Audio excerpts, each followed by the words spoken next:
وحدہ لا شریک لہ واشہد ان سیدنا ونبینا وحبیبنا وشفیعنا وقرۃ اعیننا محمدا عبدہ ورسولہ صلی اللہ تبارک وتعالی علیہ وعلی آلہ واصحابہ وازواجہ وذریتہ وبارک وسلم تسلیما کثیرا اما بعد فاعوذ باللہ من الشیطان الرجیم بسم اللہ الرحمن الرحیم لقد كان لكم في رسول الله أسوة حسنة لمن كان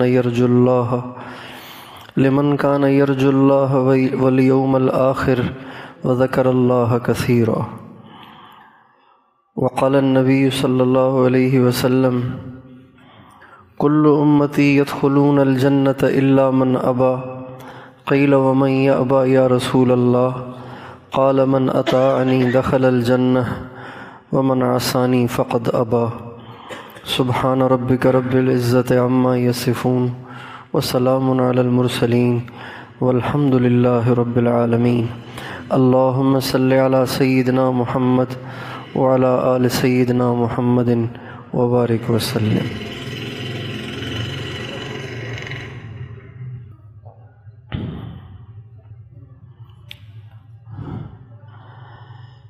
اللہ تعالیٰ کا یہ ایک نظام ہے کہ انسان کے ظاہر کا اس کے باطن پہ ضرور اثر پڑتا ہے. حالانکہ بظاہر ظاہر اور باطن کا کوئی آپس میں جوڑ نہیں ہے، لیکن اللہ کا نظام ہے کہ ظاہر کا باطن پر اثر پڑتا ہے. ظاہر صاف ستھرا ہو تو اس کی برکت سے باطن بھی صاف ستھرا محسوس ہوتا ہے. ظاہر گندا ہو تو قدرتی طور پر باطن بھی گندا گندا اور میلا کچیلا محسوس ہوتا ہے. یہ اللہ کا نظام ہے. اس لیے جس طرح ہمیں اپنے باطن کو پاک کرنے کا حکم ہے، اسی طرح اپنے ظاہر کو بھی پاک کرنے کا حکم ہے.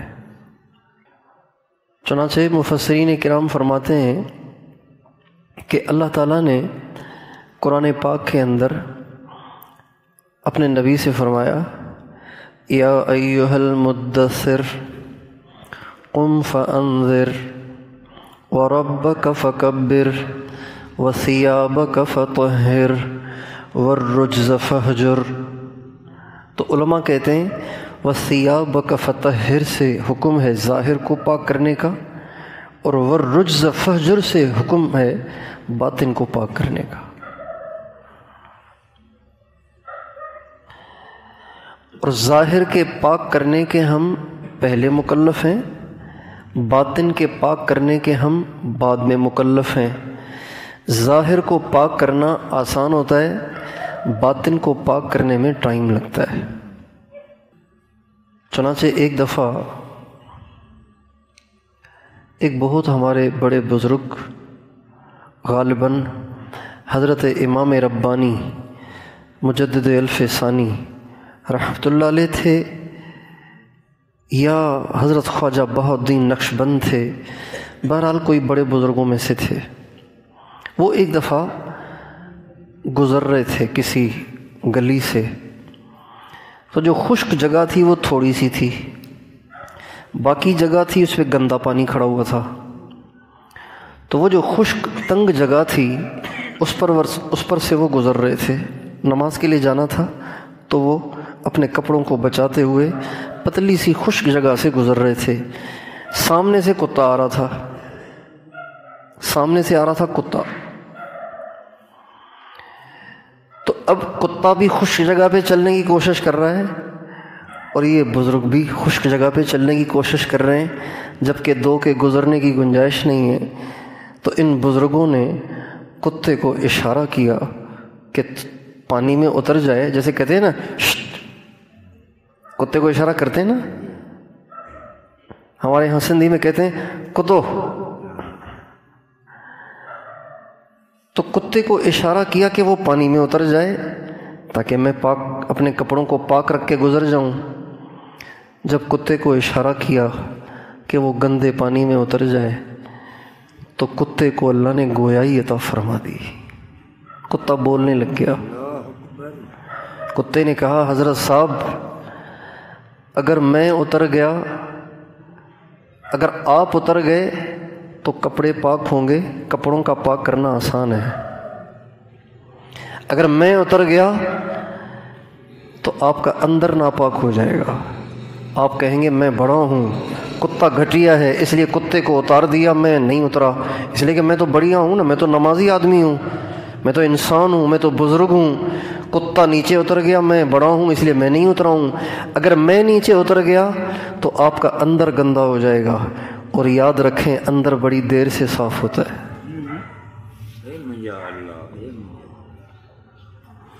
تو ہمیں ظاہر کو بھی پاک کرنے کا حکم ہے، باطن کو بھی پاک کرنے کا حکم ہے۔ ظاہر کو پاک کرنا آسان ہے، باطن کو پاک کرنا مشکل ہے۔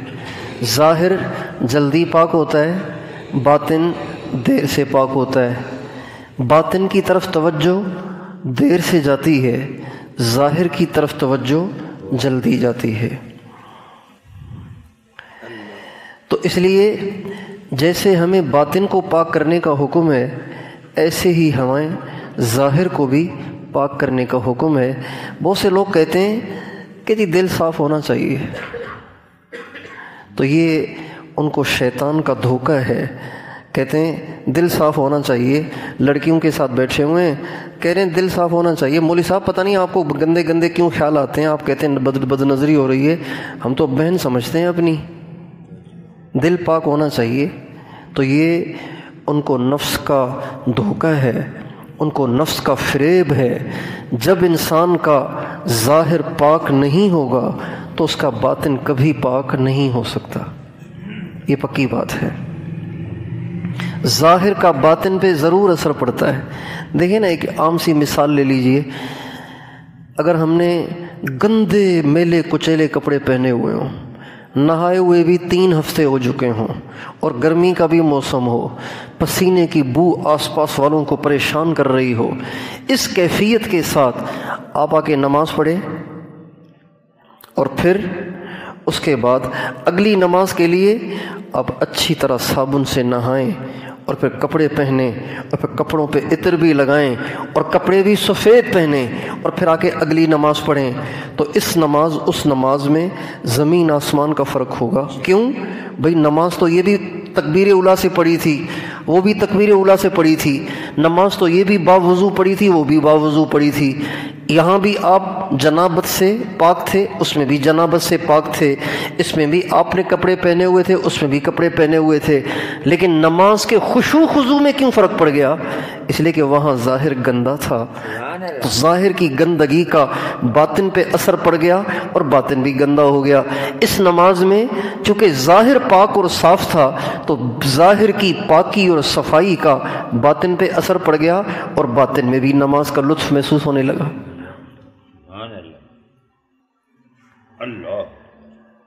اس لیے ظاہر کا پاک کرنا ضروری ہے، باطن کی صفائی الگ فرض ہے، ظاہر کی صفائی الگ فرض ہے، یہ دونوں ضروری ہیں۔ ہمارے یہاں سندھی میں مشہور ہے دل صاف نماز معاف۔ یہ ان جاہل جوگیوں کے مقولے ہیں جنہوں نے چرس پینا ہے، بھنگ پینی ہے، اور انہوں نے برائیاں کرنی ہیں، بدکاریاں کرنی ہیں، اور اپنے آپ کو اللہ والا ظاہر کرنا ہے۔ یہ ایک ذہن بن گیا ہے لوگوں کا کہ جو جتنا گندا ہوگا نا وہ اتنا بڑا اللہ والا ہوگا، جس کے بال جتنے بڑھے ہوئے ہوں گے وہ اتنا بڑا درویش ہوگا، جس کے ناخن جتنے گندے اور لمبے ہوں گے وہ اتنا بڑا پہنچا ہوا ہوگا۔ ایسے نہیں ہے، یہ ہمارا ایمان ہے کہ سب سے پہنچے ہوئے دنیا میں ایسے پہنچے ہوئے کہ جیسا کوئی نہیں پہنچ پایا، دنیا میں اتنے بلند کہ اتنا بلند کوئی نہیں ہو سکا، وہ حضرت محمد صلی اللہ علیہ وسلم ہے۔ ہمارے نبی کے دروازے پہ کچھ لوگ آپ سے ملنے کے لیے آئے، کچھ لوگ آپ سے ملنے کے لیے آئے، تو جب آپ باہر جانے لگے نا تو جانے سے پہلے آئینہ تو تھا نہیں، آپ نے پانی میں یوں اپنی داڑھی کو سیٹ کیا۔ ہمارے نبی نے پانی میں دیکھ کے لوگوں کے پاس جانے سے پہلے اپنی داڑھی کو سیٹ کیا۔ تو اما عائشہ نے کہا حضور آپ بھی ایسے کرتے ہیں؟ تو فرمایا برا آدمی ہے وہ جو غلط شکل کے ساتھ لوگوں کے سامنے جائے۔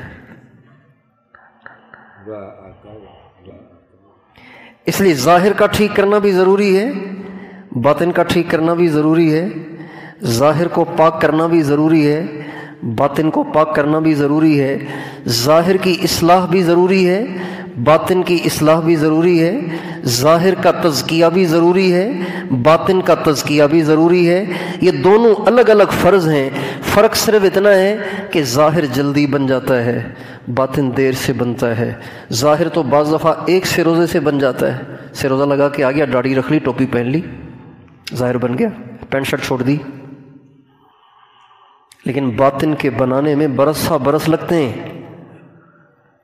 اس لیے امتحان حال میں جب جایا جاتا ہے نا تو جو ماہر لوگ ہوتے ہیں نا، ماہر لوگ جو ہوتے ہیں وہ اپنے اسٹوڈنٹس کو یہ گر بتاتے ہیں کہ جب تم ایگزامینیشن حال میں جاؤ، امتحان حال میں جاؤ تو پہلے پرچے کو پڑھو، کون کون سا سوال ہے، ان میں جو آسان ہو پہلے اس کو حل کرو۔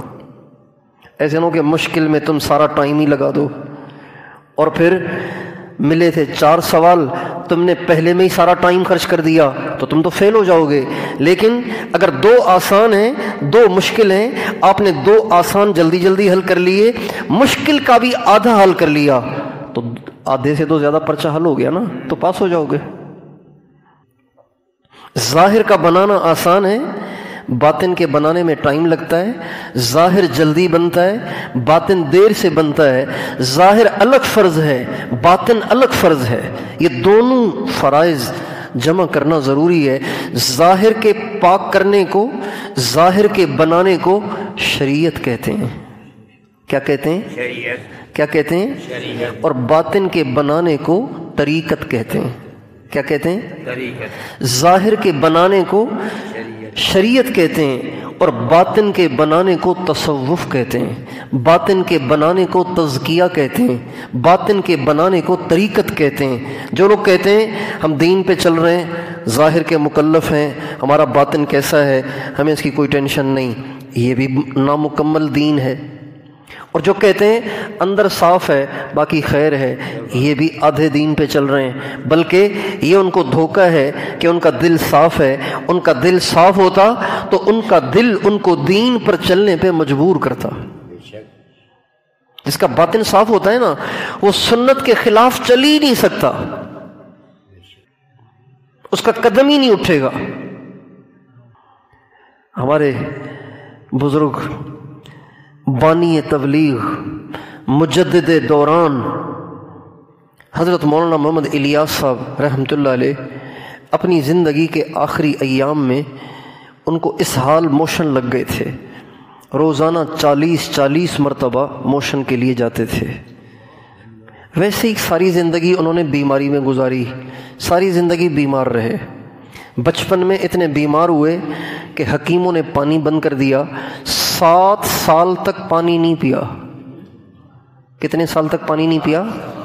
کتنے سال تک پانی نہیں پیا؟ کوئی جی سکتا ہے؟ کوئی جی سکتا ہے 7 سال بغیر پانی کے؟ مولانا الیاس صاحب نے 7 سال گزارے ہیں ایسے۔ ہڈی تھی اور کھال تھی، گوشت نہیں تھا جسم پہ۔ اتنی کمزوری کے ساتھ پھر جب موشن بھی لگ جائیں تو کیا حشر ہوگا، اور دن میں 40 دفعہ ہو تو کیا حشر ہوگا۔ تو جب انسان کمزور ہو جاتا ہے اور اس کے سارے اعضاء جواب دے جاتے ہیں تو مشکل سے فرائض پورے ہوتے ہیں، مستحبات تو یاد ہی نہیں رہتے، سنتیں تو یاد ہی نہیں رہتی، مشکل سے انسان اپنے فرائض پورے کر پاتا ہے۔ ہم نے دیکھا پکے نمازی جنہوں نے ساری زندگی نمازیں پڑھیں، جب زندگی کے آخری ایام ہوئے، کمزور ہو گئے، پیشاب پاخانہ چارپائی پہ نکلنے لگا، اٹھ نہ سکتے تھے، نمازیں چھوڑ دیں۔ ہمارے حالہ کے ایک بہت بڑے بزرگ تھے تبلیغ کے، ابتدائی آدمی جن کے ذریعے سے یہاں تبلیغ کا کام شروع ہوا، 2 آدمی تھے وہ، ان میں سے ایک ان کے آخری ایام تھے، یہ بات ہے آج سے 30 سال پہلے کی، ان کے آخری ایام، تو میں گیا ان کے گھر ان کی بیمار پرسی کے لیے، تو لیٹے ہوئے تھے، اٹھ نہیں سکتے تھے، تو میں نے بچوں سے پوچھا نماز کہ نماز کیسے پڑھیں، یہ تو اٹھ بھی نہیں سکتے، تو میں نے کہا اللہ کے بندو یہ شخص پتہ ہے کون ہے، اس نے ہزاروں کو نمازی بنایا، تم نے اس کو مرنے سے پہلے بے نمازی بنا دیا، ہزاروں کو انہوں نے نمازی بنایا، اور تم نے عین اللہ سے ملاقات کے ایام میں بے نمازی بنا دیا ان کو، اور بے نمازی کا حشر قیامت کے دن فرعون کے ساتھ ہوگا۔ تو بچوں کو سمجھایا کہ بھائی آپ ان کو نمازیں پڑھائیں، ساری زندگی انہوں نے آپ کو کندھے پہ اٹھایا ہے، تم ان کو کیوں نہیں وضو کرا سکتے، کیوں نہیں ان کو نیچے پاک کپڑا بچھا کے دے دیتے کہ یہ لیٹ لیٹ کے اشارے سے نماز پڑھیں۔ یہ ایک بزرگ سے جن کے ذریعے سے یہاں پورے علاقے میں کام شروع ہوا، اور دوسرے بزرگ وہ بھی اسی طرح بیمار ہوئے، ان کو حیدرآباد ہاسپٹل میں لے کر گئے، وہاں میں ان سے ملنے گیا تو بچوں سے پوچھا نماز، کہنے لگے نماز تو نہیں پڑھتے، یہ تو ناپاک رہتے ہیں، نماز کیسے پڑھیں گے؟ ارے ساری زندگی انہوں نے نماز کی دعوت دی، اور ہزاروں آدمیوں کو انہوں نے تبلیغ میں لگایا، ہزاروں آدمیوں کو انہوں نے دین میں لگایا، اور ہزاروں آدمیوں کو انہوں نے قرآن پڑھایا، قرآن پڑھاتے تھے، میرے بھی استاد تھے، میں نے بھی ان سے قرآن پڑھا، نماز نہیں پڑھ رہے۔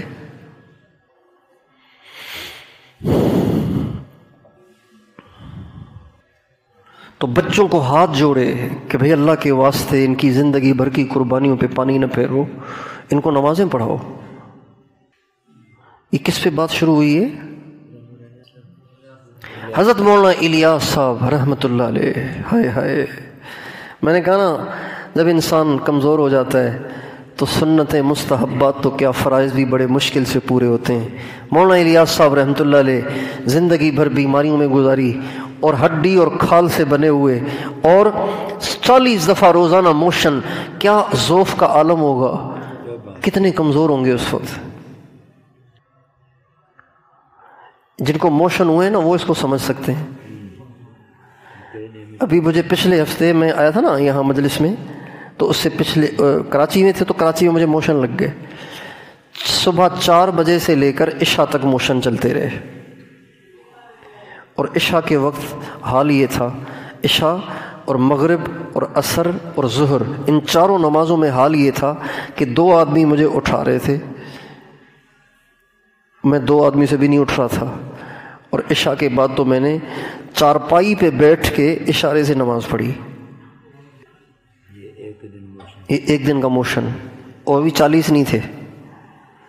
اب بتائیے مولانا الیاس صاحب کا کیا حال ہوا ہوگا اس وقت۔ لیکن ایک میواتی ان کو وضو کرا رہے تھے، ایک میواتی ان کو وضو کرا رہے تھے، تو وضو کراتے ہوئے دیکھیے گا، وضو کراتے ہوئے میواتی نے ان کے بازو پر پانی ڈالا کہنی سے کلائی کی طرف، کہنی سے کلائی کی طرف، جبکہ مستحب ہے کہ کلائی سے کہنی کی طرف پانی ڈالا جائے، پانی کو ہتھیلی میں لے کر یوں ہاتھ کو اوپر اٹھایا جائے تاکہ کہنی سے کلائی کی طرف پانی بہہ جائے، یہ مستحب ہے۔ یہ کیا ہے؟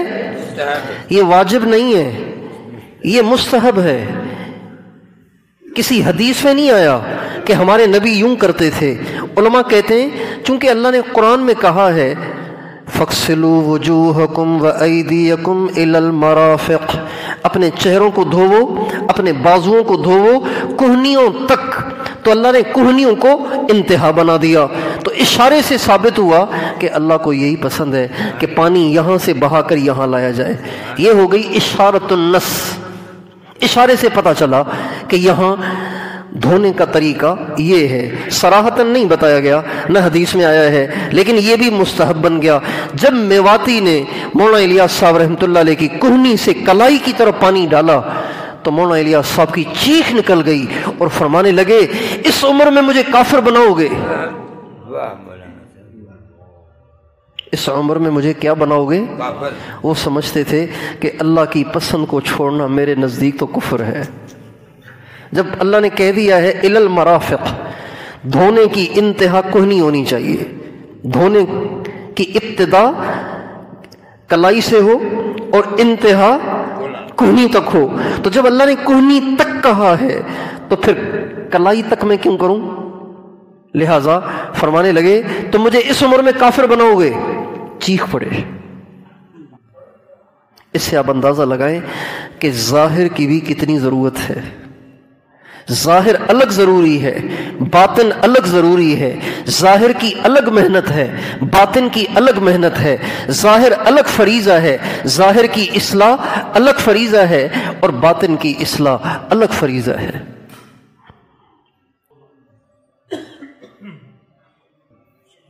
ظاہری احکام پہ چلنا الگ فریضہ ہے، باطنی احکام پہ چلنا الگ فریضہ ہے۔ تواضع اختیار کرنا یہ باطنی حکم ہے، داڑھی رکھنا یہ ظاہر کا حکم ہے، نماز پڑھنا یہ ظاہر کا حکم ہے، خشوع خضوع سے پڑھنا یہ باطن کا حکم ہے، زکوٰۃ دینا یہ ظاہر کا حکم ہے، دل کی خوشی سے دینا یہ باطن کا حکم ہے۔ اللہ تعالیٰ اس زکوٰۃ دینے والے کی زکوٰۃ کو مردود کر دیتا ہے جو بیزاری کے ساتھ زکوٰۃ دیتا ہے۔ دیتا تو ہے لیکن دل خوش نہیں ہے، پریشان ہو رہا ہے کہ یار کیا مصیبت پڑ گئی، 2500 خام خواہ نکالنے پڑ رہے ہیں 100,000 1 لاکھ میں سے، پریشان ہو رہا ہے اندر اندر میں۔ زکوٰۃ دینا الگ حکم ہے اور دل کی خوشی سے دینا یہ باطن کا حکم ہے۔ حج کرنا یہ ظاہر کا حکم ہے، عشق اور مستی کے ساتھ کرنا، فنائیت اور للہیت کے ساتھ کرنا، صبر اور شکر کے ساتھ کرنا، بردباری اور برداشت کے ساتھ کرنا یہ باطن کا حکم ہے۔ اب بتائیے ظاہر باطن الگ ہو سکتے ہیں؟ بھائی ظاہر باطن الگ ہو سکتے ہیں؟ ظاہری احکام کی مثال جسم کی سی ہے، باطنی احکام کی مثال روح کی سی ہے۔ جسم ہے روح نہیں، کس کام کا؟ روح ہے جسم نہیں، نظر کیسے آئے گا؟ اس لیے ظاہر کا بنانا بھی ضروری ہے، باطن کا بنانا بھی ضروری ہے۔ ابھی یہاں بیٹھنے سے پہلے میں سوچا کہ کیا بات کروں، تو خیال آیا کہ پچھلی دفعہ کہا تھا کہ باطن بناؤ، تو ایسے نہ یہ باطنی بناتے رہیں اور ظاہر میں ویسے کے ویسے رہیں اور کہیں کہ بھائی مولوی صاحب نے تو کہا تھا کہ دل صاف کرو، یہ تو نہیں کہا تھا کہ داڑھی رکھو۔ مولوی صاحب نے کہا تھا دل صاف کرو، یہ تو نہیں کہا تھا کہ پگڑی پہنو، تو لہٰذا ہم پگڑی نہیں پہنتے، ہمارا دل تو صاف ہے نا۔ تو ظاہر کی ضرورت الگ ہے، باطن کی ضرورت الگ ہے۔ ظاہر کو بنانا بھی ضروری ہے اور باطن کو بنانا بھی ضروری ہے۔ ظاہر کا باطن کا بنانا کیا ہے؟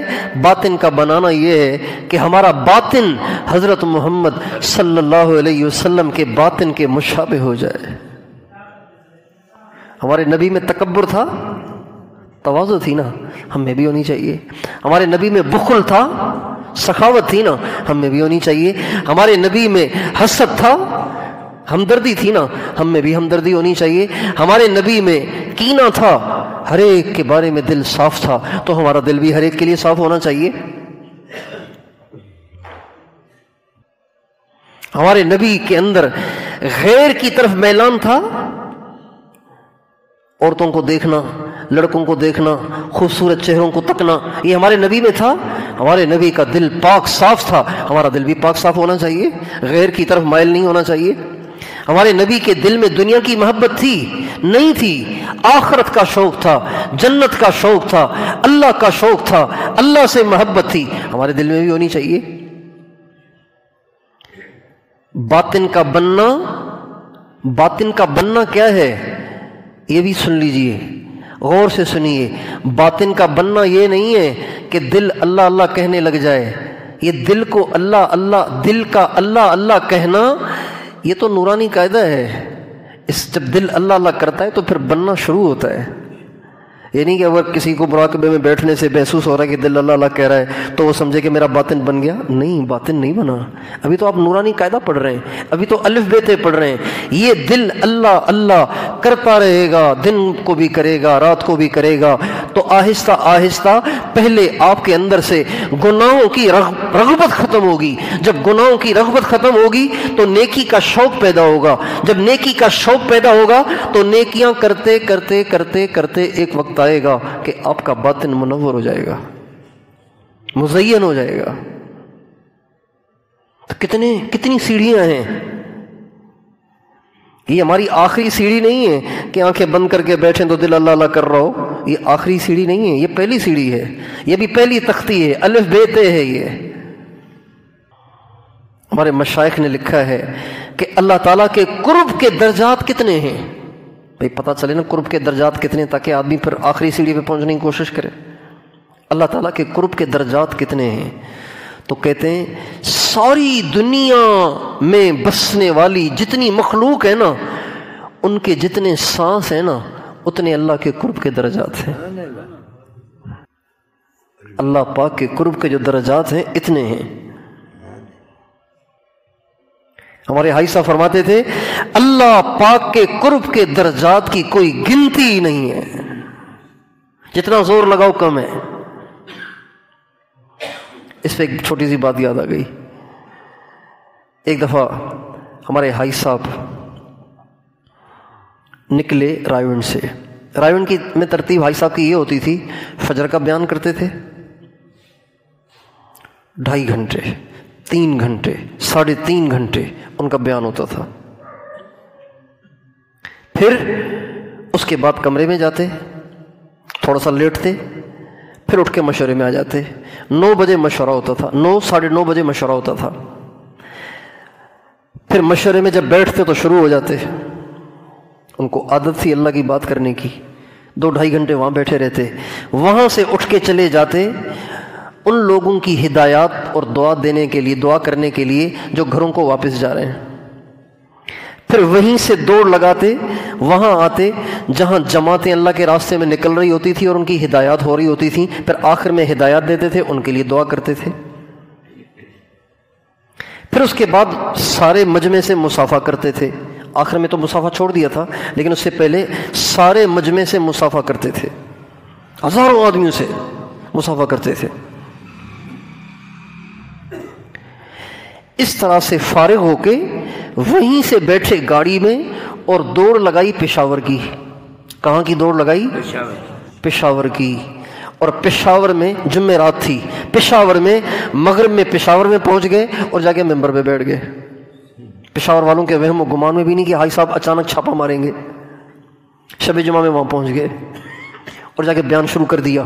اور بیان جب کرتے تھے تو 3-4 گھنٹے تو معمولی سی بات تھی، 3-3.5 گھنٹے کا بیان.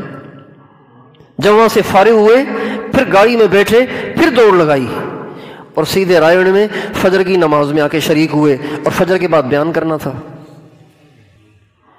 جب فجر کی نماز میں حاجی صاحب نظر آئے اور پتہ چلا کہ رات شب جمعہ میں وہاں بیان کیا تھا اور اب فجر کے بیان کے لیے دوبارہ یہاں پہنچ گئے ہیں، تو مولانا جمیل صاحب ہمارے استاد تھے، وہ فرماتے ہیں، وہ نماز پڑھاتے تھے، وہ فرماتے ہیں جب میں نے دیکھا نا کہ صف میں حاجی صاحب کھڑے ہوئے تو میں تو بڑا حیران ہوا کہ حاجی صاحب کیسے پہنچ گئے؟ شب جمعہ کا بیان وہاں کیا اور یہاں پہنچ گئے فجر کے بیان میں.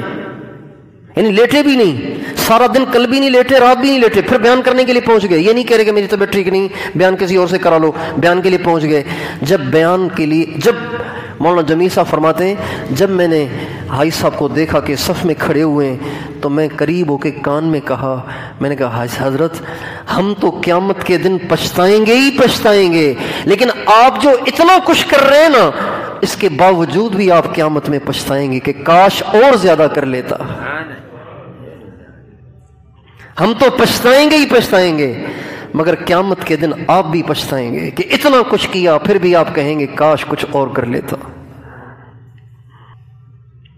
تو ایسا فرماتے تھے اللہ کے قرب کے درجات کی کوئی انتہائی نہیں، کوئی گنتی ہی نہیں ہے. تو ظاہر کا بنانا بھی ضروری ہے، باطن کا بنانا بھی ضروری ہے، باطن کی محنت بھی کرنی ہے، ظاہر کی محنت بھی کرنی ہے۔ ظاہر کا بننا کیا، باطن کا بننا کیا ہے؟ باطن کا بننا ہے کہ حضرت محمد صلی اللہ علیہ وسلم کے باطن کے مشابہ باطن بن جائے، اور ظاہر کا بننا یہ ہے کہ ہمارا ظاہر حضرت محمد صلی اللہ علیہ وسلم کے ظاہر کے مشابہ ہوتا چلا جائے۔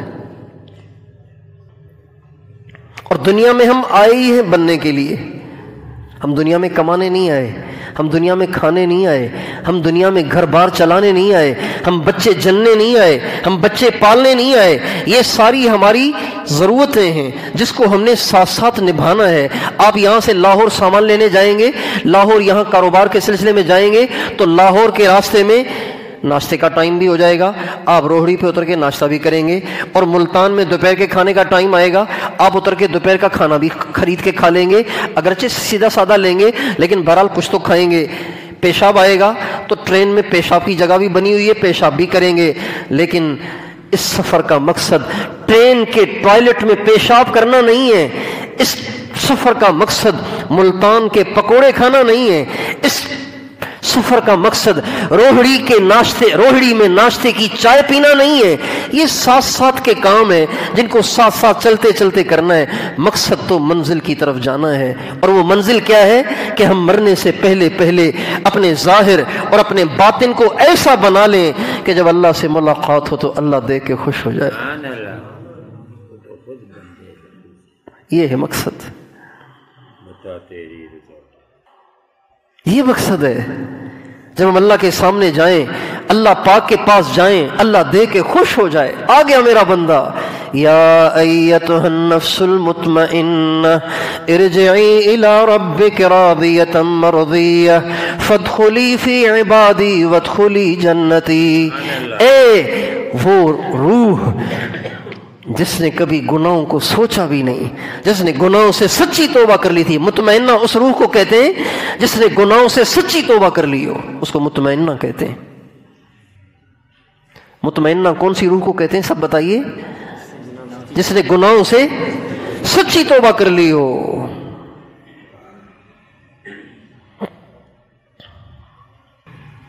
اے وہ روح جس نے گناہوں سے سچی توبہ کر لی تھی، ارجعی الی ربک راضیۃ مرضیہ، چل اپنے رب کی طرف، وہ تو تجھ سے راضی ہے ہی، جب تو اس سے ملے گی تو تو بھی راضی ہو جائے گی۔ فادخلی فی عبادی، اب تو میرا بندہ ہے، فادخلی جنتی، اور میرے بندوں کا ٹھکانہ جنت ہے۔ ہم دنیا میں اس لیے آئیں کہ ہم اپنے آپ پہ ایسی محنت کریں، ایسی کوشش کریں، اپنا ظاہر بھی ایسا بنائیں، اپنا باطن بھی ایسا بنائیں کہ اللہ کو ہم دیکھ کے اچھے لگیں۔ جب اللہ ہمیں دیکھے تو اچھے لگے۔ ہمارے نبی کے ایک صحابی تھے حضرت طلحہ بن برا رضی اللہ تعالیٰ عنہ۔ ہمارے نبی کو ان سے محبت تھی، 17 سال کے نوجوان تھے، لیکن مسجد نبوی سے دور ایک محلہ تھا، وہاں وہ رہتے تھے۔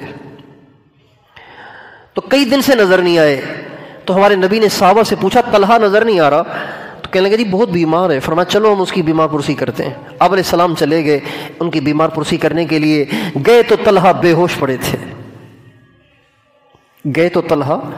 پڑے تھے۔ آپ علیہ السلام ان کی حالت کو دیکھ کے سمجھ گئے کہ اب طلحہ نہیں بچ سکے گا، چنانچہ آپ نے گھر والوں سے فرمایا اگر کچھ ہو جائے تو مجھے اطلاع کر دینا، اگر کچھ ہو جائے تو مجھے اطلاع کر دینا۔ یہ کہہ کے آپ واپس تشریف لے آئے۔ اللہ کی شان، رات کا وقت ہو گیا اور رات ہی کو ان کا انتقال ہوا، اور وہ یوں ہوا کہ جب آپ علیہ السلام واپس تشریف لائے تو ان کو ہوش آیا۔ گھر والوں سے پوچھا کوئی آیا تھا کیا؟ سمجھ گئے، حضور کی خوشبو آ گئی، کہنے لگے کوئی آیا تھا کیا؟ کہا ہاں سرکار تشریف لائے تھے آپ کی بیمار پرسی کے لیے۔ کہنے لگے کیا فرما کے گئے؟ کہنے لگے فرما کے گئے کچھ ہو جائے تو مجھے بلا لینا۔ تو کہنے لگے بس میرے جانے کا وقت قریب ہے، اللہ کے نبی نے جب کہہ دیا ہے تو بات بڑی پکی ہے، میرے جانے کا وقت قریب ہے، لیکن چونکہ رات کا وقت ہے اور اللہ کے نبی کے گھر اور ہمارے گھر کے درمیان یہودیوں کا محلہ پڑتا ہے، تو ایسے نہ ہو کہ اللہ کے نبی رات کے اندھیرے میں تشریف لائیں اور یہودی اللہ کے نبی کو نقصان پہنچائیں، کوئی تکلیف دیں، لہٰذا اب میں مرنے لگا ہوں، میرا جنازہ تم ہی پڑھ لینا، تدفین بھی کر دینا، صبح ہو جائے تو حضور کو بتا دینا۔ ہماری تو خواہش ہوتی ہے نا کہ کوئی بڑا بزرگ جنازہ پڑھائے۔ وہ حضور سے بڑا بزرگ کون ہے؟ جس کا جنازہ حضور پڑھائیں، اس کی پکڑ میں کوئی اس کی پکڑ ہو سکتی ہے؟ اس کی نجات میں کوئی شک و شبہ ہو سکتا ہے؟ حضرت طلحہ حضور کی راحت کے لیے اپنی نجات کی قربانی دے رہے ہیں۔ یہ تھے صحابہ، حضور کی راحت کے لیے جہنم کی آگ سے یقینی نجات کی قربانی دے رہے کہ جب میں حضور کو راحت دوں گا تو اللہ مجھے پھر ایسے نہیں چھوڑے گا، بس میرے حضور کو راحت ہونی چاہیے، اپنی ہماری خیر ہے۔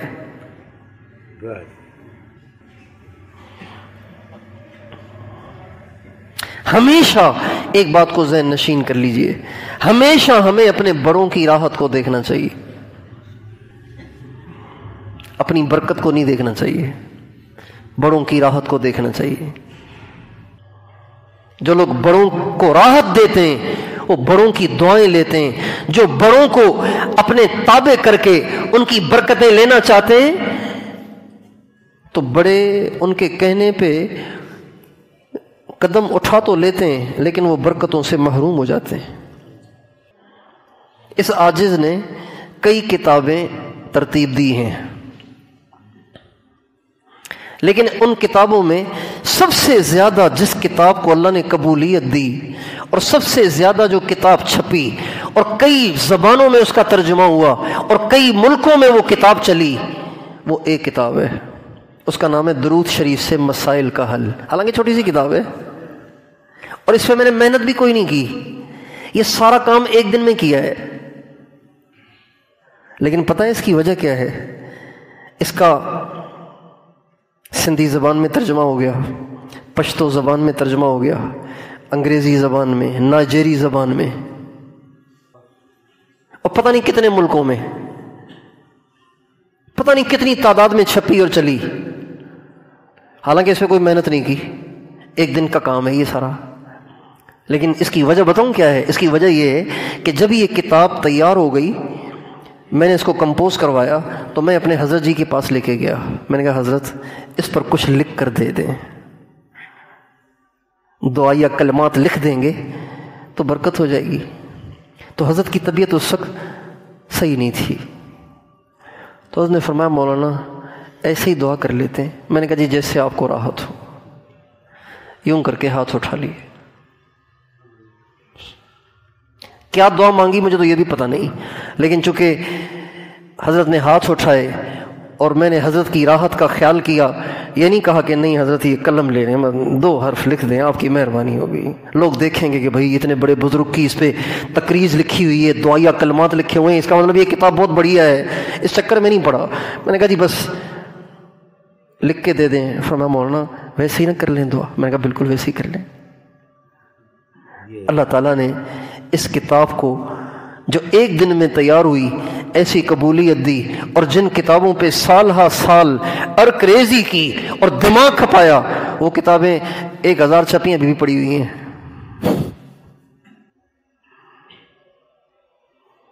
بزرگوں کی راحت کا یہ فائدہ ہوتا ہے۔ حضرت طلحہ بن برا کہنے لگے حضور کو نہیں بلانا، تکلیف کا اندیشہ ہے، بس تم ہی جنازہ پڑھ لینا، اللہ خیر کرے گا۔ چنانچہ ایسے ہی جنازہ پڑھ کے چند آدمی نے جنازہ پڑھ کے ان کی تدفین کر لی۔ جب صبح ہوئی فجر کی نماز میں ہمارے نبی نے صحابہ سے پوچھا طلحہ کا کیا ہوا؟ کہا جی ان کا تو انتقال ہو گیا۔ آپ نے اسی وقت ان کے گھر کا رخ کیا، گھر پہنچے، فرمایا آپ لوگوں سے میں کہہ کے گیا تھا نا مجھے اطلاع کرنا، اطلاع کیوں نہیں کی؟ کہا جی طلحہ کی وصیت تھی کہ حضور کو تکلیف نہ دینا، ویسے ہی مجھے دفنا دینا، تم ہی جنازہ پڑھ لینا۔ آپ نے فرمایا اس کی قبر تو دکھاؤ۔ چنانچہ آپ اس کی قبر پہ تشریف لے گئے اور اس کی قبر پہ کھڑے ہو کے فرمانے لگے اللہم الق طلحہ تضحک الیہ ویضحک الیک، اے اللہ طلحہ سے ایسے مل کہ تو طلحہ کو دیکھ کے ہنس رہا ہو اور طلحہ تجھے دیکھ کے ہنس رہا ہو۔ یہ ہے مقصد کہ جب ہم اللہ پاک کے سامنے جائیں، اللہ کے سامنے ہماری پیشی ہو، اللہ کی حاضری میں ہماری حاضری ہو، اللہ دے کے خوش ہو جائے۔ ظاہر کا حضور کے مشابہ بنانا یہ بھی کم نہیں ہے، بہت بڑی بات ہے یہ۔ کوئی کہے کہ جی اندر تو گندا ہے، پگڑی پہننے سے کیا ہوگا، اندر تو گندا ہے، داڑھی رکھنے سے کیا ہوگا، نہیں، اس کو ہلکا نہ جانے، یہ بھی بڑی بات ہے۔ حضرت موسیٰ علیہ السلام جب فرعون کو دعوت دینے گئے تو فرعون نے جب موسیٰ علیہ السلام کو دیکھا تو نبی کے چہرے پہ تو روب ہوتا ہے نا، اللہ والوں کے چہرے پہ روب ہوتا ہے، تو ان سے جب ویسے تو موسیٰ علیہ السلام تو ان کے گھر میں پلے تھے، بچے تھے ہاتھوں کے، اور پھر ان کا آدمی مار کے چلے گئے تھے، تو فرعون پہلے ہی غصے میں تھا، کہاں چلا گیا موسیٰ، اب 10 سال ہو گئے تھے، بات پرانی ہو گئی تھی۔ جب موسیٰ علیہ السلام سامنے سے آئے تو ایک دم دیکھ کے وہ جو پہلے کا اس کا غرور تھا نا وہ نہیں تھا۔ کہنے لگا، جب موسیٰ علیہ السلام نے دعوت دی، کہنے لگا کون سا رب، فمن ربکما یا موسیٰ، موسیٰ کون سے رب کی دعوت دے رہے ہو، یہ نہیں کہا چل بڑا آیت پکڑو اس کو، ایسے نہیں کہا فمن ربکما یا موسیٰ، موسیٰ کون سی رب کی دعوت دے رہے ہو، تو فرمانے لگے ربنا الذی اعطى كل شیء خلقہ ثم ہدی، میرا رب وہ ہے جس نے ساری دنیا کو بنایا اور ساری دنیا کو ہدایت دی۔ ہدایت سے مراد شرعی ہدایت نہیں، ہدایت سے مراد فطری ہدایت، فطری ہدایت۔ فطری ہدایت سے مراد کیا ہے؟ فطری ہدایت سے مراد یہ ہے کہ جب بچہ پیدا ہوتا ہے تو اس کو پتہ ہوتا ہے نا کہ دودھ کہاں سے پینا ہے، پتہ ہوتا ہے کہ نہیں ہوتا، یہ فطری ہدایت ہے۔ جب چوزا انڈے سے باہر نکلتا ہے تو اسی وقت دوڑنا شروع کرتا ہے کہ نہیں کرتا، یہ دوڑنا اس کو کس نے سکھایا؟ اس کے سامنے آپ باجرے کے دانے ڈال دیں، باجرے کے دانے کو چگنا شروع کر دیتا ہے۔ چگنے کا طریقہ کس نے سکھایا اور یہ کس نے بتایا کہ باجرے میں تیری غذا ہے؟ یہ ہے فطری ہدایت۔ موسیٰ علیہ السلام فرمانے لگے ربنا الذی اعطى كل شیء خلقہ ثم ہدی، میرا رب وہ ہے جس نے ہر چیز کو بنایا اور اس کو فطری ہدایت عطا فرمائی۔ کہنے لگے کوئی نشانی ہے؟ تو لاٹھی جو ڈالی تو اژدہا بن گیا، فرعون بھاگا، کہا اس کو پکڑو۔ اب فرعون متاثر ہو گیا، کہنے لگا بات لگ رہا ہے کہ کوئی مسئلہ ہے، کوئی بات ہے۔ تو اس کے چیلے کہنے لگے اجی خدا صاحب آپ تو ہمارے رب ہیں، آپ اتنی جلدی متاثر ہو رہے ہیں؟ نہیں نہیں یہ کچھ نہیں ہے۔ کہا پھر کیا ہے؟ کہا یہ جادو لگتا ہے۔ کہا اچھا جادو ہے تو پھر جادوگر جمع کرو۔ چنانچہ جادوگر بلائے گئے، پورے ملک سے جادوگر اکٹھے کیے گئے اور ان جادوگروں کی تعداد تھی 80,000۔ کتنی تعداد تھی؟ 80,000 جادوگر ایک حضرت موسیٰ سے مقابلے کے لیے آئے۔ تو جادوگروں نے پوچھا جس سے ہمارا مقابلہ کروانا ہے اس کی شکل و صورت کیا ہے؟ کہ ایسا جبہ، ایسی پگڑی، ایسی داڑھی، یہ ہاتھ میں لاٹھی، یہ سب کچھ۔ کہ بس ٹھیک ہے ہم بھی ویسے بن کے آئیں گے۔ انہوں نے موسیٰ علیہ السلام جیسا چوغا اور پگڑی اور پھر لاٹھی پکڑ کے آئے میدان میں۔ انہوں نے لاٹھی ڈالی، موسیٰ علیہ السلام نے بھی لاٹھی ڈالی۔ موسیٰ علیہ السلام کی لاٹھی سے سانپ بنا، وہ ان سارے سانپوں کو نگل گیا، سارے کے سارے جادوگر سجدے میں گر گئے اور کلمہ پڑھ کے مسلمان ہو گئے۔ فرعون نے ان سب کو شہید کر دیا۔ موسیٰ علیہ السلام نے اللہ تعالیٰ سے پوچھا یا اللہ ایک بات تو بتائیے، یہ جادوگر میرے سے لڑنے آئے تھے، نبی کو رسوا کرنے آئے تھے، نبی کو ہرانے آئے تھے، آپ نے ان کو اتنے بڑے بڑے انعامات دے دیے، 3 بڑے بڑے انعامات، دنیا کے سب سے بڑے 3 انعامات، ایک ایمان اور دوسرا نبی کا صحابی ہونا۔ آپ نے ان کو ایمان بھی دے دیا، میرا صحابی بھی بنا دیا اور شہادت کا رتبہ بھی دے دیا۔ تو اتنے بڑے بڑے انعامات آپ نے ان کی کس نیکی پہ دیے؟ کہ موسیٰ کیا کروں، جبہ تیرے جیسا پہن کے آئے تھے، شکل تیرے جیسی بنا کے آئے تھے۔ بتائیے ظاہر کی اہمیت ہے کہ نہیں؟ بھائی ظاہر کی اہمیت ہے کہ نہیں؟ ظاہر کی اہمیت ہے کہ نہیں؟ جب نبی کے مقابلے میں آنے والوں نے موسیٰ علیہ السلام کا روپ اپنایا، اندر ایسا نہیں بنایا، روپ اپنایا، اللہ کو پیار آ گیا، اللہ نے سب کو موسیٰ کا صحابی بنا دیا، شہادت کا رتبہ دے دیا، ایمان کی دولت دے دی۔ جو حضرت محمد صلی اللہ علیہ وسلم جو اللہ کے حبیب ہیں، نبیوں کے امام ہیں، نبیوں کے سردار ہیں، خاتم النبیین ہیں، اولین کے بھی سردار ہیں، آخرین کے بھی سردار ہیں، جو ان کا سر روپ دھارے گا اللہ کو کتنا پیار آئے گا۔ سبحان اللہ، سبحان اللہ، بے شک۔ اس لیے باطن کو بنانا بھی ہے، ظاہر کو بھی بنانا ہے، اور بنانے کا مطلب پالش نہیں ہے، بنانے کا مطلب بائی پاس نہیں ہے، بنانے کا مطلب کوئی الگ چیز نہیں ہے، بنانے کا مطلب یہ ہے کہ ظاہر بھی ہمارے نبی کے مشابہ ہوتا چلا جائے اور باطن بھی ہمارے نبی کے مشابہ ہوتا چلا جائے۔ تو آپ سارے بھائی نیت کر لیں اپنے ظاہر کو بھی اور اپنے باطن کو بھی اپنے نبی کے مشابہ تر بنانے کی۔ تیار ہیں؟ مشابہ بنائیں گے، مشابہ بنائیں گے، مشابہ بنائیں گے تو آئندہ پگڑیوں میں اضافہ ہو، داڑھیوں میں اضافہ ہو، لباس میں نکھار ہو۔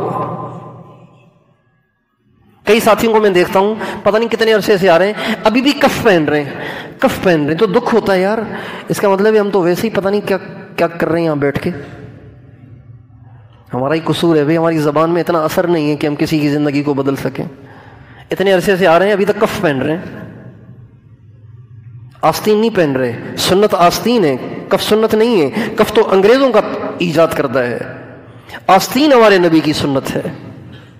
کتنے ساتھی ہیں اتنے عرصے سے آ رہے ہیں اب بھی ان کی شلوار کے پانچے ٹخنوں کی طرف جا رہے ہوتے ہیں، کہو تو اوپر کر لیتے ہیں، پھر نیچے چلے جاتے ہیں، پھر کہو تو پھر اوپر کر۔ بھائی آپ شلواریں لمبی سلواتے ہی کیوں ہیں؟ آپ نے جب پہننی ہی ٹخنے سے اوپر تک کی شلوار ہے تو آپ سلوائیں ہی ویسی۔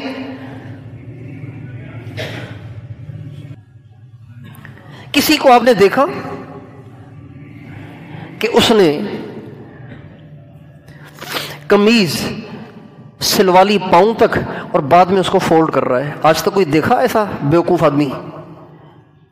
اگر کوئی ایسا ہوگا بھی تو آپ کہیں گے یار آپ درزی کو ناپ نہیں دیتے کیا؟ یہ اتنی لمبی آپ کی قمیض کیوں بنا دیتا ہے؟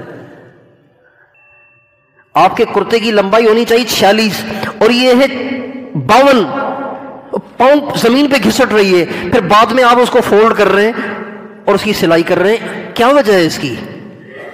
تو بھی جب شلوار پہننی ٹخنوں سے اوپر تک ہے تو پھر ہم کیوں نہیں شلواریں چھوٹی سلواتے؟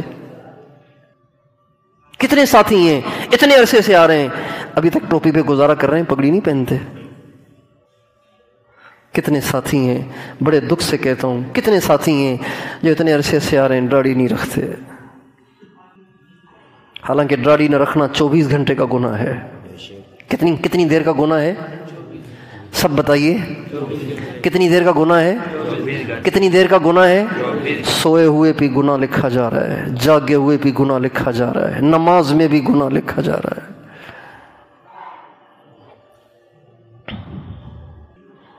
اسی حال میں چلے گئے، سرکار کے سامنے پیشی ہو گئی اور سرکار نے کہہ دیا تو مجھ سے محبت کرتا تھا لیکن میری شکل تو تجھے اچھی نہیں لگتی تھی، تبھی تو نے میرے دشمنوں کی شکل بنائی ہوئی ہے۔ تو کیا جواب دیں گے بھائی؟ داڑھی رکھنا یہ مولویوں کا روپ نہیں ہے، یہ سرکار کا روپ ہے۔ آدم علیہ السلام کو داڑھی تھی، نوح علیہ السلام کو داڑھی تھی، شیس علیہ السلام کو داڑھی تھی، ادریس علیہ السلام نے داڑھی رکھی، ابراہیم علیہ السلام نے داڑھی رکھی، موسیٰ علیہ السلام نے داڑھی رکھی، عیسیٰ علیہ السلام نے داڑھی رکھی، حضرت داؤد علیہ السلام نے داڑھی رکھی، سلیمان علیہ السلام نے داڑھی رکھی، الیاس علیہ السلام نے داڑھی رکھی، خضر علیہ السلام نے داڑھی رکھی، یونس علیہ السلام نے داڑھی رکھی، ایوب علیہ السلام نے داڑھی رکھی، 1,24,000 پیغمبروں نے داڑھی رکھی، حضرت ابو بکر نے رکھی، حضرت عمر نے رکھی، حضرت عثمان نے رکھی، حضرت علی نے رکھی، امام حسن نے رکھی، امام حسین نے رکھی، سرور نوح نے رکھی، پیران پیر غوث اعظم شیخ عبد القادر جیلانی نے رکھی، داتا گنج بخش حضرت علی حجویری نے رکھی، غوث بہاءالدین زکریا ملتانی نے رکھی، شاہ عبد اللطیف بھٹائی نے رکھی۔ پھر آپ کن جیسے بننا چاہ رہے ہیں اگر نہیں رکھ رہے تو؟ ان سب نے تو رکھی ہے۔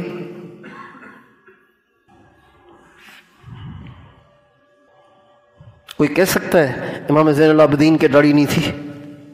کوئی کہہ سکتا ہے امام باقر کو داڑھی نہیں تھی؟ کوئی کہہ سکتا ہے امام جعفر صادق نے داڑھی نہیں رکھی تھی؟ کوئی کہہ سکتا ہے؟ دکھ ہوتا ہے نا، اس لیے واضح واضح عرض کر رہا ہوں میں. ایک بڑے عالم تھے عراق کے. کہاں کے تھے؟ کہاں کے تھے؟ عراق کے. انہوں نے نبی کے عشق پر ایک کتاب لکھی، عشق نبوی پہ ایک کتاب لکھی. ایک آدمی نے کتاب پڑھی، افغانستان کا آدمی، اس نے کتاب پڑھی، کہا واہ یہ شخص کتنا عاشق رسول ہوگا، کیا غضب کی کتاب لکھی ہے. تو وہ بیچارہ افغانستان سے چلا کتاب لکھنے والے کی زیارت کے لیے. عشق میں ڈوبی ہوئی کتاب ہے، لکھنے والے کا کیا حال ہوگا، کیا کیفیت ہوگی. تو بیچارہ وہاں سے چلا، چل سو چل، گدھے گھوڑوں کا زمانہ، اونٹوں کا زمانہ، آیا زیارت کے لیے اس کی کہ جنہوں نے عشق نبی پہ کتاب لکھی ہے. پوچھتے پاچھتے اس جگہ پہنچے تو پوچھا کہاں ہیں؟ کہا جی نائی کے پاس گئے ہوئے ہیں. تو ان سے صبر نہیں ہو رہا تھا، یار اس عاشق کے رسول کی زیارت تو کرو نا. اب بیٹھا رہوں انتظار میں، پتہ نہیں وہ کب آئے گا. تو وہ نائی کی طرف چل پڑے. گئے تو وہ صاحب داڑھی منڈا رہے تھے. ہائے اتنی دور سے چل کے آنے والے کہ کیا جذبات تھے.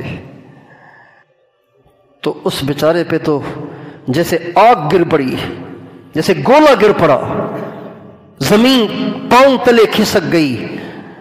تو بے ساختہ کہنے لگے، بزرگوں کو زمانے میں کہتے تھے آغا، کہنے لگے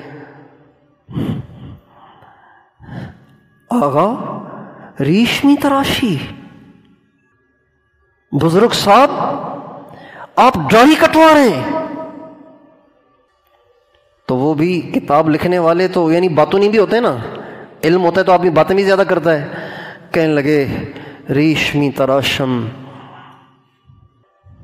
ریشمی تراشم دل نمی خراشم. داڑھی منڈوا رہا ہوں، کسی کا دل نہیں دکھاتا ہوں، اللہ کا شکر ہے. داڑھی منڈوا رہا ہوں، اللہ کا شکر ہے کسی کا دل نہیں دکھاتا ہوں. تو وہ جو آئے تھے نا ان کی کتاب سے متاثر ہو کے وہ کہنے لگے کسی اور کا تو آپ شاید دل نہ دکھاتے ہوں لیکن حضور کا دل تو دکھا رہے.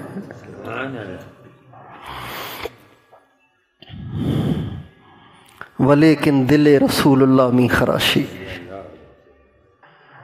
فارسی میں کہا کسی اور کا تو آپ شاید دل نہیں دکھاتے ہوں گے، حضور کا تو آپ دل کاٹ رہے ہیں، چھیل رہے ہیں. خراشیدن کہتے ہیں چھیلنے کو.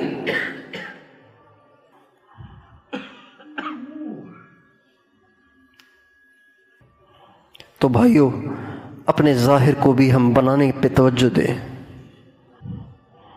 ہر سنت حضرت پہ چل، سر کے بل اے دل کر دے جو خدا تجھ کو ادب دان محمد. میں ہوں میرے ماں باپ ہوں قربان محمد. نقشے قدم نبی کے ہیں جنت کے راستے، اللہ سے ملاتے ہیں سنت کے راستے. بے شک. ایک داڑھی کو تو میں نے ایسی عنوان چھیڑ دیا، پورا وجود سنت سے مزین ہو. سفید لباس کا انتخاب کریں، زیادہ رنگین چنگین کپڑے نہ پہنا کریں. رنگین کپڑے ہمارے نبی نے عورتوں کے لیے پسند کیے ہیں، مردوں کے لیے نہیں. آپ فرماتے ہیں تمہارے لباس میں سب سے زیادہ پاکیزہ لباس اور مجھے پیارا لباس سفید ہے. اسی میں اپنے مردوں کو بھی دفنایا کرو. تو ہم مسلمانوں نے مردوں کے لیے تو سفید کا انتخاب کر لیا اور زندوں نے چمکدار کپڑے پہننا شروع کر دیے. اس لیے کہ مردہ اللہ کے پاس جا رہا ہے، لہٰذا اس کو تو حضور کے طریقے پہ بھیجو. ہم نے تو ابھی نہیں جانا، ہمارا تو پروگرام نہیں ہے ابھی، لہٰذا ہم تو جو چاہیں کرتے رہیں. سفید کا انتخاب کریں، زیادہ سے زیادہ سفید پہنیں. دوسرے ناجائز نہیں ہیں لیکن سفید ہمارے نبی کو زیادہ پسند ہے. کیا قیامت آ جائے گی، زیادہ سے زیادہ جلدی میلے ہو جائیں گے. میں نے تو دیکھا ہے بہت سارے لوگ روزانہ جوڑا بدلتے ہیں، بلکہ ہمارے معاشرے کی اکثریت روزانہ کپڑے بدلتی ہے. اللہ کا شکر ہے ہم ہفتے میں 2 بدلتے ہیں. اور سفید پہنتے ہیں، الحمدللہ چل رہا ہے گزارا۔ پیر کے دن بدلتے ہیں اور جمعے کے دن بدلتے ہیں، اور یہ پیر اور جمعے کا انتخاب بھی میں نے اس لیے کیا ہے کہ میرے حضرت حاجی صاحب ایسے ہی بدلتے تھے، حضرت مولانا ظاہر شاہ صاحب ایسے ہی بدلتے تھے، پیر کو بدلتے تھے اور جمعے کو بدلتے تھے، اس لیے ان کی محبت میں تو بھائی اپنے ظاہر کو بنائیں، مونچھیں بھی حضور کے طریقے پہ رکھیں، داڑھی بھی اچھا بعض لوگ داڑھی کو خوبصورت بناتے ہیں، داڑھی کو خوبصورت بناتے ہیں اور ان کو پتہ ہی نہیں کہ وہ اتنا بڑا کبیرہ گناہ کر رہے ہیں، ناجائز کام کر رہے ہیں، ان کو پتہ نہیں ہوتا، کئی لوگوں کو پتہ نہیں ہوتا حالانکہ وہ ناجائز کام کر رہے ہوتے ہیں۔ داڑھی، یہ جو آپ کی کن پٹی کے نیچے ہڈی ہے نا، کن پٹی کے نیچے غور سے دیکھیں، کن پٹی کے نیچے جو ہڈی ہے، یہاں سے لے کر آخر تک ایک مٹھی سے کم کرنا حرام ہے، ناجائز ہے۔ یہاں کا بال بھی ایک مٹھی ہونا چاہیے، یعنی کہ صرف یہاں سے ایک مٹھی ہونی چاہیے، یہاں سے کاٹ کے اتنے کر رہے ہیں، یہاں سے دائیں بائیں سے کاٹ دیتے ہیں، دیکھ رہے ہیں مجھے کہاں سے کاٹتے ہیں، یہاں سے کاٹتے ہیں، یہاں سے کاٹ دیتے ہیں، اب یہ بال رہ جاتا ہے اتنا سا، ایک پورے جتنا، اور یہاں سے ماشاءاللہ پوری مٹھی، نہیں بھائی، یہاں سے بھی پوری مٹھی، یہاں سے بھی پوری مٹھی، یہاں سے بھی پوری مٹھی، یہ سنت ہے ہمارے نبی کی۔ یہ خطوت نہ لیا کریں، داڑھی کو اپنے حال پہ چھوڑ کے رکھیں، لباس میں کرتا پہنے، پینٹ شرٹ نہ پہنے، شلوار پہنے، پینٹ نہ پہنے، پانچے اوپر رکھا کریں، شلواریں سلوائیں ہی چھوٹی سی، اور کالر مت بنائیں، یا تو بغیر کالر کے بنائیں جیسے یہ بغیر کالر کے، یا پھر ہاف کالر رکھیں جس کو شیروانی کہتے ہیں، یہ زیادہ سنت کے قریب ہے، بغیر کالر کے زیادہ سنت کے قریب ہے، اس کو بھی سنت کا درجہ حاصل ہے، شیروانی کو بھی، لیکن سنت کے زیادہ قریبی ہے، اس لیے کہ ہمارے نبی نے کالر نہیں رکھے، لہذا ہمارے بھی کالر نہیں ہونے چاہیے۔ ہمارے بزرگوں نے یہ ہاف کالر کیوں رکھے؟ اس لیے کہ انگریز نے پورا کالر رکھا، ہمارے نبی کا ارشاد ہے خالف الیہود والنصارى، یہود اور نصارہ کی مخالفت کرو۔ ہمارے بزرگوں نے انگریزوں کی مخالفت کے لیے، چونکہ انگریزوں کی مخالفت بھی سنت ہے، لہذا ان کی مخالفت کے لیے اس کالر کو کاٹ کے اس کی شکل بگاڑ دی، اور یہ بھی سنت بن گئی۔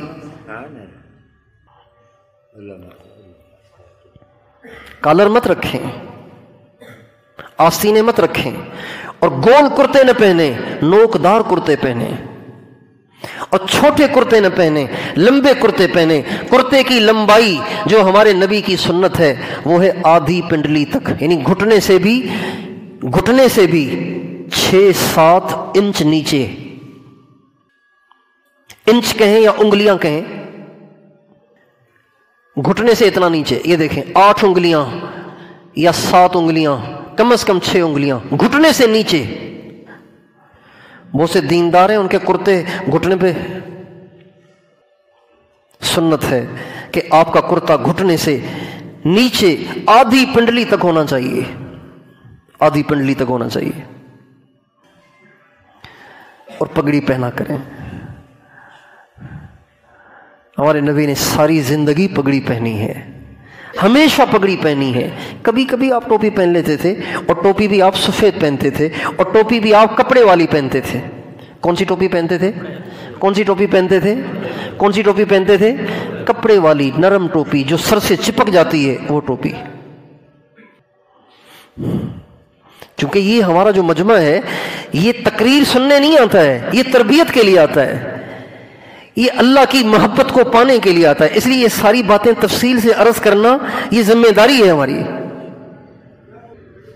بیانات تو بہت ہو رہے ہیں۔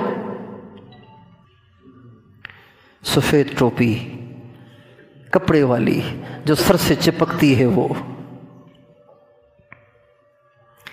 میری ایک عرصے سے خواہش تھی ایسی ٹوپی پہننے کی، لیکن میں سوچتا تھا کس کو سمجھاؤں، کیسے سمجھاؤں کہ وہ ٹوپی کیسی ہوتی ہے۔ حاجی صاحب پہنتے تھے، ساری زندگی حاجی صاحب نے پہنی، تو مولانا جمشید صاحب بھی وہی پہنتے تھے، مولانا ظاہر شاہ صاحب بھی وہی پہنتے تھے، حضرت مولانا نذرمان صاحب بھی وہی پہنتے تھے. اب میں ٹوپی کہاں سے لاؤں، کس کو سمجھاؤں، کیسے سمجھاؤں؟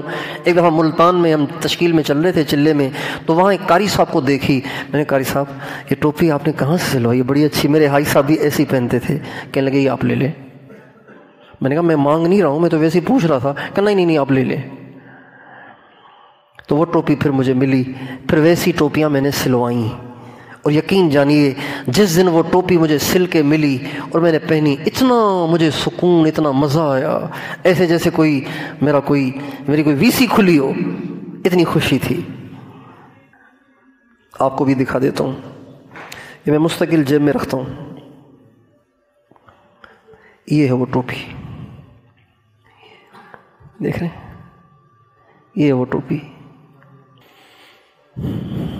ظاہر کو بھی بنائیں، باطن کو بھی بنائیں. اور بنانے کا مطلب ٹپ ٹاپ رہنا نہیں ہے کہ کہیں آپ آج کا بیان سن کے گھر والوں سے کہیں کہ اب مجھے نئے جوڑے سلوا کے دو کاٹن کے.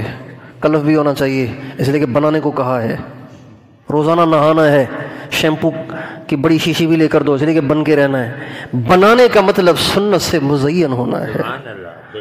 مونچھیں کترو، داڑھی بڑھاؤ، پگڑی پہنو، سفید لباس پہنیں اور کرتا پہنیں، شلوار کو ٹخنوں سے اوپر رکھیں، جیب میں مسواک رکھیں اور کپڑے کھلے پہنیں. کھلے کپڑے سنت ہے، تنگ کپڑے خلاف سنت ہے. ہمارے نبی کو سخت ناپسند ہے وہ کپڑے جس سے جسم جھلکتا ہو. آج مرد عورتیں بھی ایسا لباس پہنتی ہیں کہ ان کے سینے الگ، ان کے پیٹ الگ، ان کی کمر الگ نظر آتی ہے. یہ سب حرام اور ناجائز ہے. ہمارے نبی کا ارشاد ہے رب کاسیۃ عاریۃ یوم القیامہ، کتنی عورتیں ایسی ہیں جو دنیا میں کپڑے پہنتی ہیں، قیامت کے دن اللہ ان کو ننگا کر دے گا، اس لیے کہ انہوں نے کپڑے پہنے تھے لیکن ان کا جسم ان کپڑوں سے جھلکتا تھا.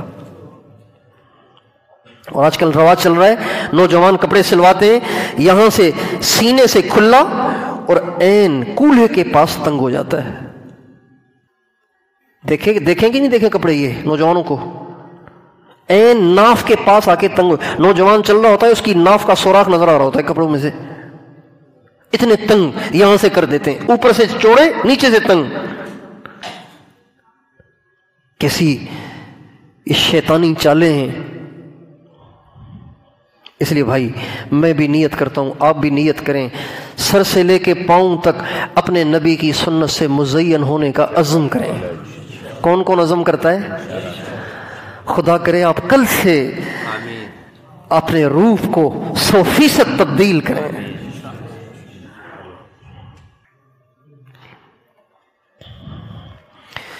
وَأَحْسَنَ مِنْكَ لَمْ تَرَ قَطُّ عَيْنِي وَأَجْمَلَ مِنْكَ لَمْ تَلِدِ النِّسَاءُ خُلِقْتَ مُبَرَّأً مِنْ كُلِّ عَيْبٍ كَأَنَّكَ قَدْ خُلِقْتَ كَمَا تَشَاءُ. ہم فیشن نہیں دیکھتے، ہم اپنے نبی کی سنت کو دیکھتے ہیں. اس لیے کہ ہمارا ایمان ہے ہمارے نبی سے زیادہ حسین دنیا میں کوئی نہیں ہے. کیوں بھائی ہے؟ کوئی ہے؟ وَأَحْسَنَ مِنْكَ لَمْ تَرَ قَطُّ عَيْنِي وَأَجْمَلَ مِنْكَ لَمْ تَلِدِ النِّسَاءُ خُلِقْتَ مُبَرَّأً مِنْ كُلِّ عَيْبٍ كَأَنَّكَ قَدْ خُلِقْتَ كَمَا تَشَاءُ. اے میرے نبی، آپ سے زیادہ حسین کسی آنکھ نے دیکھا ہی نہیں، آپ سے زیادہ جمیل کسی ماں نے جنا ہی نہیں. اور آپ کے حسن و جمال میں جب غور کرتا ہوں ایسے لگتا ہے کہ آپ میں اللہ نے کوئی عیب اور کمی رکھی ہی نہیں.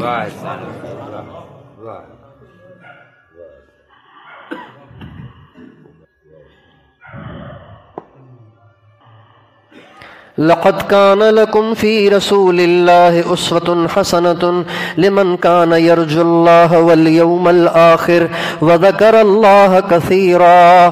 اللہ تعالیٰ فرماتے ہیں تمہیں زندگی اگر گزارنی ہے تو سب سے بہترین نمونہ میرے نبی کی زندگی ہے، اس کو اختیار کر لو. یہ پوچھ رہے ہیں کہ پگڑی کا ناپ کتنا ہونا چاہیے. ہمارے نبی نے مختلف پگڑیاں پہنی ہیں. ہمارے نبی نے کالی پگڑی بھی پہنی ہے، سفید بھی پہنی ہے، سفید زیادہ پہنی ہے، کالی کم پہنی ہے۔ سفر میں آپ اکثر کالی پہنتے تھے، عام طور پہ آپ سفید پہنتے تھے، اور آپ کی پگڑیوں کے عام طور پر جو ناپ تھے وہ دو تھے۔ ایک کا ناپ تھا 7 ہاتھ، ایک کا ناپ تھا 12 ہاتھ۔ جو 12 ہاتھ والی بڑی پگڑی تھی وہ آپ جمعے کے دن پہنتے تھے۔ عام طور پہ آپ 7 ہاتھ والی پگڑی پہنتے تھے، اور 7 ہاتھ کا مطلب ہے 3.5 میٹر، 3.5 میٹر۔ اور پگڑی پہننے کا مسنون طریقہ یہ ہے کہ پگڑی ایسے پہنی جائے کہ سارا سر پگڑی کے اندر آ جائے، صرف پیشانی کھلی رہے۔ اگر آپ گول پگڑی پہنیں گے نا، یوں گول باندھیں گے تو آپ کے یہ حصے کھلے رہیں گے، یہ کن پٹیاں آپ کی کھلی رہیں گی، پچھلا بھی کافی حصہ کھلا رہے گا۔ لیکن آپ محراب کی شکل میں پگڑی پہنیں گے تو آپ کا سارا سر اس میں ڈھک جائے گا، صرف ماتھا کھلا رہے گا سجدے کے لیے۔ ہمارے حاجی صاحب بھی ہمیشہ جب کبھی پگڑی کم پہنتے تھے، لیکن جب بھی پہنتے تھے تو اس طرح پہنتے تھے۔ حاجی صاحب کی نیند کا مسئلہ تھا، لیکن جب سفر پہ نکلتے تھے تو ضرور پگڑی پہنتے تھے، جمعے کے دن ضرور پگڑی پہنتے تھے۔ تو یہ انہوں نے پوچھا ہے نا کہ پگڑی کیسے باندھیں، تو اس لیے میں نے یہ ساری بات عرض کی۔ تو وہی کیا خیال ہے، سنت سے مزین ہوں گے، اپنے ظاہر کو بنائیں گے، باطن کو بنائیں گے،